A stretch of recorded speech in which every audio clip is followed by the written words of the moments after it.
Halo Sneakrip, bertemu lagi bersama saya Indra dan Audrey. Kali ini kita membahas sebuah film berurai air mata ya, yang seharusnya seorang film drama dari Falcon Picture yang berjudul Rumah Untuk Ali. Betul. Eli. Alibaba. Eli. Ali. Oke, untuk sutradaranya di sini ada Herwin Novianto, lumayan langganan Falcon Pictures ya, Herwin Novianto ini. Terus cast-nya di sini ada Anantia Kirana yang jadi Eli ya. Terus ada Tika Brapani dan Rizky Hanggono dan banyaklah cast-cast lainnya yang bisa kalian tonton di film Rumah Untuk Eli ini. Langsung ke sinopsisnya, Dri. Oke, jadi Rumah Untuk Eli ini menceritakan tentang seorang anak perempuan mungkin usianya sekitar 15 tahun ya, namanya Eli yang merasa gak nyaman di rumahnya sendiri karena seluruh anggota keluarganya tuh benci sama dia karena dia dianggap sebagai penyebab kematian ibunya.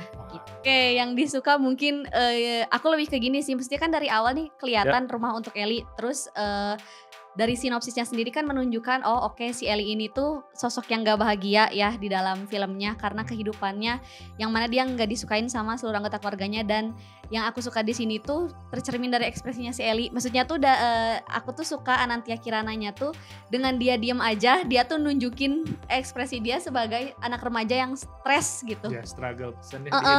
Dari maksudnya tuh aku sukanya tuh ya dari ekspresi wajahnya, dia diam, dia mencoba senyum juga. Jadi dari sorot matanya aja tuh dia udah memancarkan beban yang dia miliki gitu. Aku mungkin suka itu. Kalau kamu apa kira-kira? Jadi emang pemilihan case-nya sebagai Ellie-nya Anantia ini tuh cocok ya? Iya. Ya itu sih sebenarnya case-nya juga oke di sini banyak terus banyak pakai case-case baru ya, bukan case-case yang pasti kita udah kenal namanya. Film sutradaranya Herwin ini gambarnya selalu oke-oke. Ya cuma sayang sekali di sini. Sekalian tahu lah pasti. Ya, sebenarnya di sini banyak ada beberapa scene yang emang kalau si ceritanya bener ya, itu tuh bisa jadi mantep banget sih. Iya, sih. Potensial gitu ya. Iya, soalnya beberapa adegan kayak anjing dapet nih emosinya, dapet nih adegannya, tapi ya sayang itu tadi ya. Di sini nanti kita bakal bahas sih kurang-kurangnya, tapi mungkin sekarang emang bagusnya ya cuma itu gitu. Bener. Soalnya kan ya tulang punggung film bagus tuh ya ceritanya, ini sayang sekali ceritanya ya seperti itu. Gimana deh kurangnya? Gini deh, simpelnya kan dalam sebuah film tuh idealnya tokoh utama nih digambarkan kehidupannya seperti apa, menghadapi sebuah konflik, akhirnya menemukan resolusi yang ya memang gak harus selalu positif resolusinya, tapi setidaknya dia memiliki resolusi atau mungkin pemecahan masalah dia atau sesuatu yang bisa ceritanya sendiri terselesaikan lah gitu, bisa turn back the table gitu. Tapi cerita ini gitu kemana? Arahnya mau kemana? Itu sih yang bikin aku sebel sama penyajian karakter di sini tuh kayak nunjukin immaturity atau ketidakdewasaan seisi anggota keluarga laki-laki di dalam rumah itu kok semuanya bisa immature gitu. Heran aja jujur. Iya, pokoknya di sini memang kita nggak dapet apa yang menyebabkan semua keluarga itu membenci Eli, yang walaupun bisa dibilang hal yang terjadi itu tuh musibah gitu. Iya. Ya kalau ya memang kan gara-gara si Eli-nya seperti itu, terus tiba-tiba ada mobil truk. Tapi kan ya udah gitu. Gini loh. Misalkan kehilangan salah satu anggota keluarga di dalam keluarga itu teh memukul semua anggota keluarga gitu ya, menjadi pukulan yang sangat besar. Di dalam filmnya sendiri nggak ditunjukin pas background ceritanya kayak keluarga ini tuh dulu sangat harmonis, bahagia, awet dengan formasi lengkap berlima, berenam gitu ya, dan nggak ditunjukin gitu, malah dari background ceritanya aja ditunjukin kalau si kakak-kakaknya ini tuh kayak suka ngejalin si Eli kan, kamu tuh anak kesayangan, kayak dari situ tuh kayak nggak nyampe juga gitu. Iya kan ibaratnya kalau emang ada keluarga yang meninggal misalnya gara-gara satu orang pasti keluarga, grieving together kan? Ya kan, ya memang menyalahkan tapi nggak sampai segitunya menurut orang ya. Kalau nggak gini deh, kalau emang terpukul tuh nggak yang secara, yang bikin aku sebel juga, gak yang secara eksplisit tuh menunjukkan abusive gitu, kayak kan bisa ya yang lebih menohok mungkin kayak misalkan seolah keluarga tuh kayak baik-baik aja tapi mungkin Elinya dicuekin tanpa harus Elinya jadi korban kekerasan dalam rumah tangga ya. Kayak bisa aja kayak semua orang tuh tiba-tiba unavailable buat Eli, terus semua orang maksudnya biar kita simpati juga ya ke tokoh misalkan ayahnya, kakak-kakaknya, mereka sendiri tuh grieving dengan caranya masing-masing. Mereka tuh serba salah juga misalkan ya, mereka tuh kesel juga sama keteledoran Ellie, tapi however ini tuh adik perempuan kita satu-satunya. Tapi ini tuh malah ditunjukkan kekecewaannya tuh dengan cara menindas dengan kekerasan ke anak di bawah umur. Bullying dalam keluarga. Gimana? Ya. Sebenarnya tuh bisa dengan ini kayak bapaknya kenapa males sama Ellie, mungkin karena Ellie-nya mirip dengan muka istrinya kan, jadi bikin mengingat, jadi males nggak mau ngobrol atau nggak mau. Simply nggak usah ngobrol deh, atau mungkin nggak mau natap mukanya atau gimana. Nggak usah sampai ada kekerasan fisik dan verbal like. Dan ya itu kakak-kakaknya kan ya mungkin yang marah ya yang itu doang ya, yang kakinya jadi pincang, itu masuk akal kan. Iya. Tapi yang lainnya, keluarga yang lainnya apa alasannya? Nggak punya motif yang cukup kuat gitu. Ya soalnya kita nggak ditunjukin kayak anak laki-laki yang lain nggak seberapa dekat dengan ibunya, atau gara-gara ibunya nggak ada, anak laki-laki lainnya jadi ngerasa gimana atau kurang apa, gimana itu nggak ditunjukin. Iya. Kakak Ellie yang ketiga ini nih, dia nggak engage di dalam kecelakaan, tapi dia ada dalam kubu keluarga yang benci sama Ellie tanpa ada alasan yang kuat gitu. Segitu bencinya sampai seisi sekolah tuh gak boleh tahu mereka adik kakak kayak. Kita tuh kayaknya di sini tuh dikasih cerita yang mana hanya cerita-cerita inti di novelnya gitu. Iya. Tanpa ada bridging ke scene cerita inti yang ada di novel. Jadi di novelnya mungkin ada penjelasan detail lainnya. Iya, mungkin ada penjelasan kenapa ikut. Iya. Ya, soalnya kan tiba-tiba bapaknya rumahnya pindah, miskin gimana. Itu juga kan ada penyebabnya. Tuh nggak mungkin karena istrinya meninggal. Terus gara-gara si Ellie, ya apa? Ellie ngebakar surat perjanjian kerjanya atau apa kan selama itu gak dijelasin. Itu juga kayak apa ya, jujur ya aku nontonnya gini, belakangan kan film-film yang disuguhkan di masa sekarang itu menunjukkan kayak ya oke, kita bisa embrace rasa sedih kita, setiap orang memiliki struggle-nya masing-masing, tapi pada akhirnya tuh film itu tuh mengencourage setiap penonton untuk bisa jadi sosok yang kuat, untuk bisa menghadapi segala ujian yang ada. Tapi ini tuh kayak mengeksploitasi banget kesedihan, kayak film-film tahun 2000-an awal gak sih? Yeah. Kayak zaman-zaman bullyingnya juga lebay banget gitu. Kayak ini mah film zaman tontonan aku zaman SD SMP gitu. Yang ya butuh sosok bidadari untuk menolongnya karena udah manusia teh udah gak ada bisa lagi yang menolong. Iya, aku kayak udah lama banget gak nemu film kayak gitu, akhirnya nemu lagi dan ini di 2025 gitu.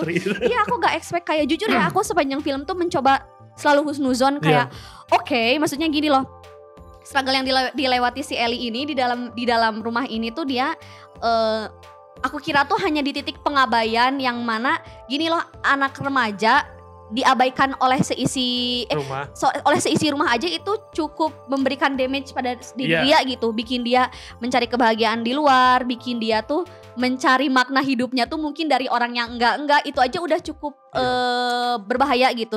Tapi aku gak expect sampai memang ketidaknyamanannya itu timbul dari kekerasan dalam rumah tangga gitu. Itu aku terus berhusnuzon, oke, kalau memang sampai si Ellie disiksa ini sama abang-abangnya dan sama bapaknya, ini kayaknya ada saatnya nih Ellie nanti dewasa terus semua orang dipenjarain deh. Jujur aku sampai situ loh ekspektasinya, tapi ternyata enggak. Padahal diabaikan, nggak dianggap di rumah diabaikan aja udah. Jadi ngerasa si Ellie juga emang, rumah aku tuh ternyata nggak kayak rumah kan.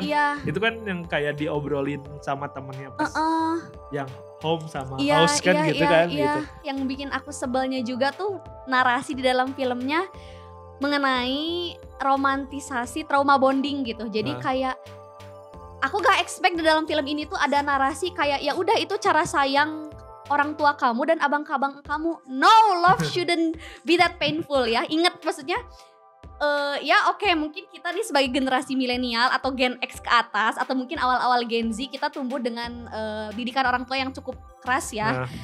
Tapi kita sama sekali nggak menormalisasi kekerasan untuk menunjukkan kasih sayang orang tua ke anaknya gitu.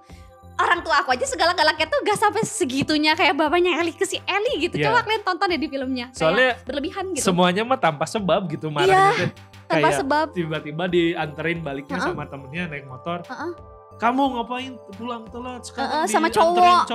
Emang kenapa? Anjir kan temennya. Kecuali di depan tuh ngeliat si Ellie-nya dicium dulu sama si Aji kan. Itu masuk akal kamu mau jadi. Iya. Kalau enggak ada bau minuman atau seragamnya kotor gimana kan. Itu masuk akal buat marah. Sumpah sih. Di sini tiba-tiba kamu kalau tinggal di sini harus ikut aturan. Kan itu teh anak kamu sendiri, kampret bukan kayak sumpah. si Ellie teh dititip ini dititip Ellie ya. Sumpah aku berharap banget Ellie brutal di sini sih. Orang nonton itu ya capek anjir. Capek melihatin Ellie dengan kesedihannya seperti itu. Terus ya capek ceritanya gini banget. Iya, sumpah dan triggering juga. Di sini juga kalau emang tujuannya nyari nangis mah berhasil ya. Soalnya pas orang nonton ya di sebelah orang dan beberapa orang lainnya terdengar isak tangis lah. Itu berhasil dan orang juga pengen nangis lah karena anjing capek sekali nih menonton film ini dan ceritanya gini banget. Ingin menangis, ingin cepet beres. Aku menanti Ellie tuh fight back, Ellie tuh grown up, terus akhirnya dia kayak mengembrace rasa sakit dia di masa lalu, terus dia berterima kasih sama diri dia sendiri karena dia udah berani misalkan keluar dari rumah itu, berani untuk stand up for herself. Aku pasti bakalan nangis kayak gila Li, kamu keren bisa menyelamatkan diri kamu sendiri. Tapi pada akhirnya dia give up for love. Anjir, enggak, aku sebel jujur. Enggak. Menurut orang yang pembawa sialnya bapaknya. Setiap bapaknya nikah, istrinya pada meninggal. Bener. Gini, setiap perempuan yang dibawa ke hidup bapak itu meninggal semua. Iya itu ya. Harusnya introspeksi diri Pak. Mungkin bapak pesugihan kali. Iya bener. Iya, aneh banget sumpah. Ini adalah kayaknya ini adalah review pertama yang aku meledak-ledak ya, karena somehow ini film relate. Aku jujur ya menaruh.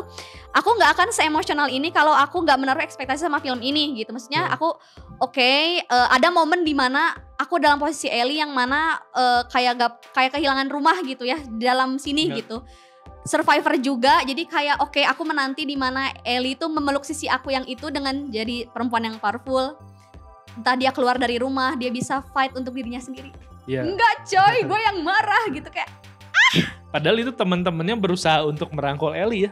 Itu dua temannya si Aji sama siapa. Lu ada apa-apa cerita sama gue gitu kan. Itu ya mungkin kamu seenggaknya ya mungkin kita ngasih tahu pesan kalau ya mungkin kamu gak dapet kasih sayang atau rasa saudara di rumah mungkin dapat dari teman-teman kamu ya. Iya, sebel juga harus ada adegan ceroboh di sekolah tuh kayak si Ellie-nya tuh dibuat malang banget, kayak please adalah satu section dalam kehidupannya Ellie di mana Ellie be the winner and Ellie finally has a family di luar rumahnya gitu.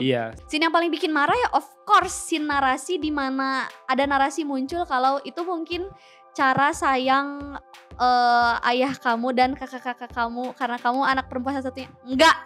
Jangan pernah nih ya semua orang jangan pernah mau dimanipulasi sama kata-kata. Mungkin itu cara sayang seseorang terhadap kamu. If it is painful, it's not love. Sebenarnya ada momen-momen bagus kayak yang teman-temannya coba ngerangkul gitu kan. Ini bener gitu kan. Ya di rumah dia gak dapet itu tapi dari teman-teman. Scene yang paling aku suka ada scene yang paling aku suka dan ini berpotensi bikin aku agak-agak kena di sini. Jadi aku jadi sedih sekarang. Waktu Ellie, boleh gak aku peluk kamu ke temennya? Itu sedih padahal, sumpah. Oke lanjut ke skor aja nih untuk rumah untuk Ellie nih. Dari aku 4. Iya sama itu 4 kakaknya Ellie ya. Yang kayak esol itu. Bener buat Bang Dipta, Bang Samuel, Bang siapa satu lagi? Rendra. Aduh itu yang useless kakak-kakak useless itu. Iya sumpah. Aduh sampai itu adegan bakso disambelin juga apaan. Ya sumpah kalau aku jadi Ellie itu udah dikeramasin satu-satu kakak-kakak kelasnya. Sumpah lu itulah kagok Ellie udahlah capek. Oke, mungkin cukup sekian aja review dari kita berdua ya. Buat kalian yang emang mau nonton Ellie, Rumah untuk Ellie juga silakan. Dan jangan lupa review juga di skor filmnya biar kita tahu juga gimana perasaan kalian nonton Rumah untuk Ellie. Benar. Oke, mungkin cukup sekian saja review dari kita berdua. Sampai jumpa di video-video berikutnya. Bye.